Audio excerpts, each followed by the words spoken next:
Kupas tuntas resiliensi ekonomi Indonesia dari ancaman resesi. Halo Sobat Fakta, kali ini Fakta Dunia kembali mengulas berita terpopuler dan terupdate dari dalam negeri. Diliput dari Jakarta, CNBC Indonesia, ketidakpastian ekonomi global dan ancaman resesi menghantui berbagai negara di dunia, termasuk Indonesia. Berbagai sektor industri dan negara pun mulai berjaga-jaga dan mempersiapkan diri untuk menghadapi ancaman ini. Di tengah pesimisme ini, ekonomi Indonesia dinilai masih cukup tahan banting dan aman dari jurang resesi. Hal ini tercermin dari angka pertumbuhan ekonomi Indonesia pada 2022 sebesar 5,31% lebih tinggi dibandingkan 2021 sebesar 3,7%. Bahkan ekonomi Indonesia disebut bersiap tancap gas dan pulih dengan cepat tahun ini. Dunia usaha dan konsumen tanah air pun mulai percaya diri untuk meningkatkan ekspansi dan konsumsinya. Hal ini tercermin dari indeks kepercayaan konsumen,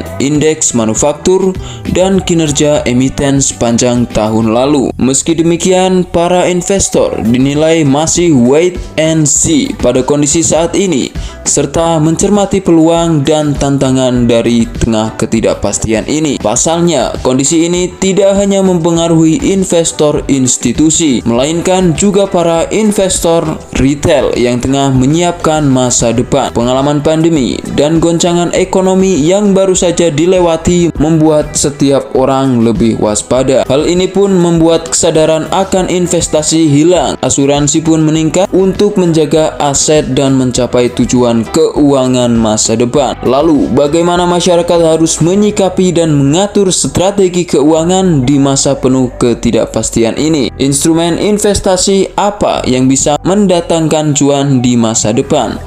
Nah, itu dia berita terupdate dan terpopuler kali ini. Share pengalaman investasi teman-teman di kolom komentar ya.